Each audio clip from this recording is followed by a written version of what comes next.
Explore Cook and Taste-ന്റെ പുതിയൊരു വീഡിയോയിലേക്ക് എല്ലാവർക്കും സ്വാഗതം. ഇന്ന് നമ്മൾ തയ്യാറാക്കുന്നത് ഒരു മീൻകറിയുടെ റെസിപ്പിയാണ്. തേങ്ങയൊന്നും ചേർക്കാതെ തന്നെ നല്ല കുറുകിയ ചാറോട് കൂടി തയ്യാറാക്കാൻ പറ്റുന്ന ഈസി ആയിട്ടുള്ള ഒരു റെസിപ്പി. അപ്പോൾ നമുക്ക് റെസിപ്പി എങ്ങനെ തയ്യാറാക്കാമെന്ന് നോക്കാം.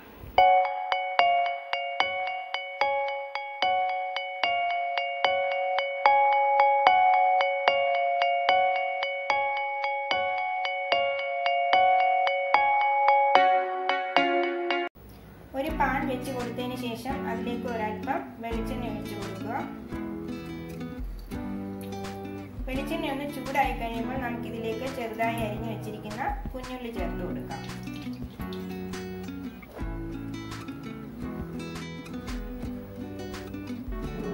ഇപ്പൊ എണ്ണ ചൂടായിട്ടുണ്ട്. നമുക്ക് ഇനി ഇതിലേക്ക് ഉള്ളി ചേർത്ത് കൊടുക്കാം. കുഞ്ഞുള്ളി ഇല്ലെങ്കിൽ അതിന് പകരമായിട്ട് നമുക്ക് സവാള ചേർത്ത് കൊടുക്കാവുന്നതാണ്. സവാള ഒന്ന് ചെറുതായിട്ടരിഞ്ഞ് നന്നായിട്ടൊന്ന് വഴറ്റിയെടുക്കാം.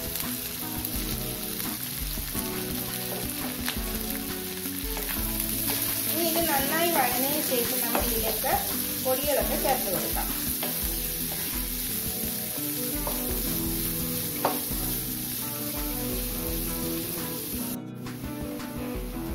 ഈ ഒരു പരുവമാകുമ്പോൾ നമുക്ക് ഇതിലേക്ക് പൊടികളൊക്കെ ചേർത്ത് കൊടുക്കാം.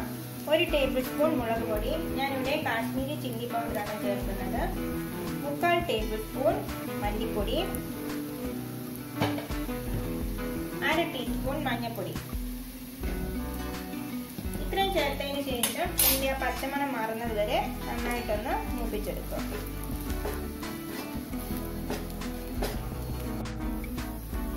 ഇപ്പോൾ പൊടികളുടെയൊക്കെ പച്ചമണം മാറിയിട്ടുണ്ട്. ഇനി ഇത് നമുക്കൊന്ന് തണുക്കാനായിട്ട് വെക്കാം. തണുത്തതിന് ശേഷം ഇത് മിക്സിയിലിട്ട് നന്നായിട്ടൊന്ന് അരച്ചെടുക്കാം. ഇപ്പോൾ ഞാനൊരു ചട്ടി വെച്ച് അതിലേക്ക് ഒരൽപ്പം വെളിച്ചെണ്ണ ഒഴിച്ചു കൊടുത്തിട്ടുണ്ട്. അപ്പോൾ എണ്ണ ചൂടായിട്ടുണ്ട്. അതിലേക്ക് ഞാൻ ചെറുതായി അരിഞ്ഞു വെച്ച കുഞ്ഞുള്ളിയും വെളുത്തുള്ളിയും അതേപോലെ ഇഞ്ചിയും ചേർത്ത് കൊടുക്കുകയാണ്. ഇനി ഇതൊന്ന് ചെറുതായിട്ടൊന്ന് വഴറ്റിയെടുക്കാം.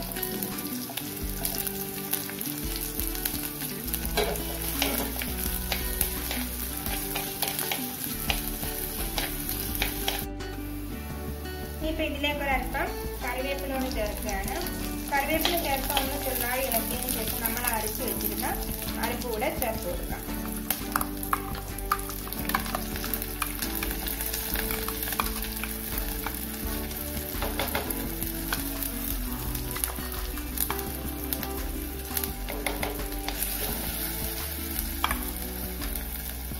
ഇനി ഈ ജാറിലേക്ക് ഒരൽപ്പം വെള്ളം ഒഴിച്ചതിന് ശേഷം ഒന്ന് കളിക്കുക.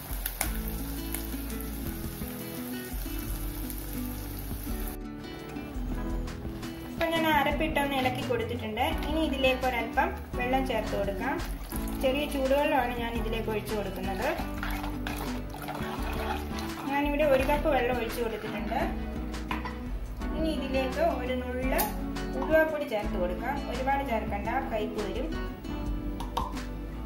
അതേപോലെ തന്നെ നമുക്ക് ഈ സമയം തന്നെ ഇതിലേക്ക് ആവശ്യത്തിനുള്ള ഉപ്പ് കൂടെ ചേർത്ത് കൊടുക്കാം.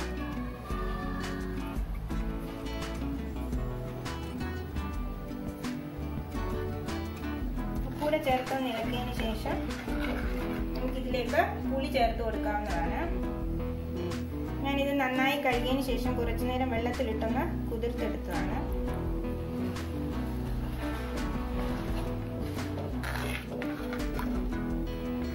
പുളിയൂടെ ചേർത്തതിന് ശേഷം നമുക്കിതൊന്ന് നന്നായിട്ടൊന്ന് തിളയ്ക്കാനായിട്ട് വെക്കാം.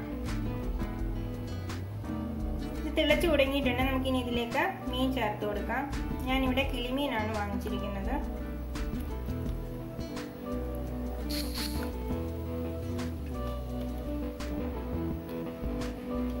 മീൻ ഇട്ടതിന് ശേഷം ഒരുപാട് ഇളക്കി കൊടുക്കണ്ട. ഇനി നമുക്കിത് അടച്ചു വെച്ച് ഒരു 10 മിനിറ്റ് ഒരു മീഡിയം ഫ്ലെയിമിൽ വെച്ച് വേവിച്ചെടുക്കാം. ഇനി നമുക്കിതിന്റെ അടപ്പൊന്ന് മാറ്റി ഒരു 2 മിനിറ്റ് കൂടി ഇതേപോലെ ഒന്ന് വെച്ച് കൊടുക്കാം. ഇപ്പൊ ചാറൊക്കെ നന്നായിട്ടൊന്ന് കുറുകി വന്നിട്ടുണ്ട്. ഇപ്പോൾ മീനൊക്കെ വെന്ത് കറക്റ്റ് പരുവമായിട്ടുണ്ട്. നമ്മൾ അതിൽ ചേർത്ത് കൊടുത്ത എണ്ണയൊക്കെ ഒന്ന് മുകളിൽ തെളിഞ്ഞു വന്നിട്ടുണ്ട്. ഇനി ഇതിലേക്ക് ഞാനൊരൽപ്പം കറിവേപ്പില കൂടെ ചേർത്ത് കൊടുക്കുകയാണ്. അതിനുശേഷം ഇതിലേക്ക് ഒരൽപ്പം വെളിച്ചെണ്ണ കൂടെ ഒഴിച്ചു കൊടുക്കുകയാണ്.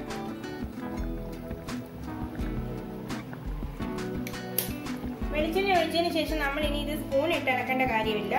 നമ്മൾ ഇതേപോലെ ഒന്ന് ചെയ്ത് കൊടുത്താൽ മതി. ഇനി നമുക്കിത് തീ ഓഫ് ചെയ്ത് കൊടുക്കാം. തേങ്ങയൊന്നും വറുത്തരയ്ക്കാതെ തന്നെ നല്ല കുറുകിയ ചാറോട് കൂടിയ മീൻകറി റെഡി ആയിട്ടുണ്ട്. അപ്പോൾ എല്ലാവരും ഇതൊന്ന് ട്രൈ ചെയ്ത് നോക്കണം. വളരെ എളുപ്പത്തിൽ തന്നെ തയ്യാറാക്കി എടുക്കാൻ പറ്റുന്ന ഒരു റെസിപ്പിയാണിത്. അപ്പോൾ നമുക്ക് പുതിയൊരു വീഡിയോയുമായിട്ട് അടുത്ത ദിവസം കാണാം.